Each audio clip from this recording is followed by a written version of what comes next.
As Mark Urban now reports, it's symptomatic of the way in which Lenin's reputation is beginning to be re-evaluated.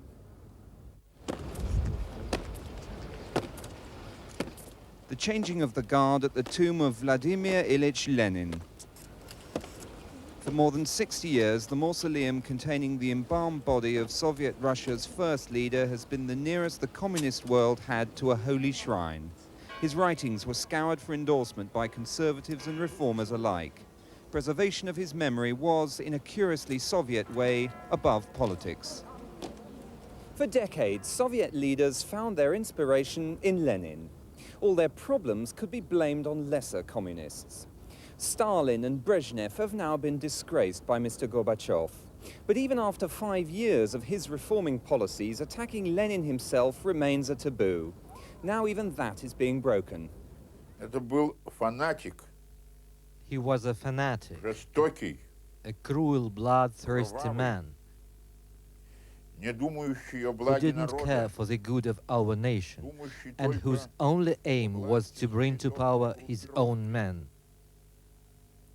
И именно поэтому That's why he managed to destroy our state, the Russian Empire. Российскую империю. И именно поэтому And that's why Lenin's followers were unable to create anything good on its ruins. государство построить.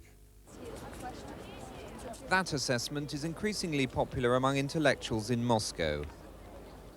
But ordinary Russians visiting the capital still come to the mausoleum. Few of them appear ready to back the radicals who think Lenin's body should be buried and the mausoleum pulled down. I think our children must have some ideals in their life. For instance, we were brought up with Lenin, therefore our children should be brought up with Lenin too. There should be something left of the revolution. Let it be Lenin at least. Even the staff at Moscow's Brain Institute were drawn into the cult of Lenin. They've spent years taking apart the brains of leading Soviet citizens. In Lenin's case, they try to find out what had made him such an outstanding communist. I think that we have now calculated these results with a special morphometric methods. I think this after 1 or maybe 1.5 years, we have some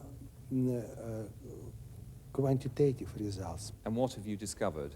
The Lenin's brain had very big neurons in the third layer in the cortex, especially in the frontal lobe, which is connected with a high intellectual structure. Vladimir Solukin has emerged as one of the most outspoken critics of Lenin. He remains a party member, but wants images of Lenin banished from public places. Since they have started taking away Lenin monuments in Poland, Bulgaria, Romania, even in Georgia, the time will come when our people will awake having understood the truth and will remove Lenin monuments too. But at Moscow's city council, the removals have already started.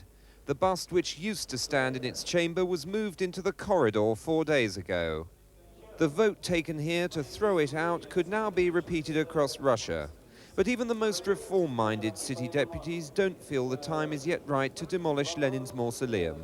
That, they say, could incite hardline Leninists to violence. Despite the setbacks, many party members still believe in Lenin. Now, unfortunately, it has become fashionable to side with proprietors, with the rich, with those who got rather doubtful sources of income and make profit not working for it. I think that such trend is not good for our society at all. To side with the masses of honest working people, that is what means to remain a Marxist-Leninist. The Victory Factory in Moscow turns out 7 million Lenin badges every year. Among its most successful designs, Baby Lenin. Millions of school children have grown up with it pinned to them. But change is being felt here too. Several months ago, they started making crucifixes. Orders for Lenin are in decline. Production of Lenin badges is down this year here, and people expect it to fall still further. Lenin's value as a political icon is in sharp decline. Now, here and elsewhere, Russian heroes of an older kind are being revived. Это икона Божьей Матери. Они не новые. This is an icon of Our Lady. It's not a novelty. Просто наш завод сейчас Some factories have been producing crucifixes and icons for a long time. But now they can't cope with the constantly growing demand for such items. So we too started producing these things. Lenin may still be valued by many Russians for his ideas, but his days as the visible god of communism seem to be coming to an end. Mark Urban reporting. Well, over the next 10 days we shall see whether Mr. Gorbachev has been successful in his attempt to hold the party together.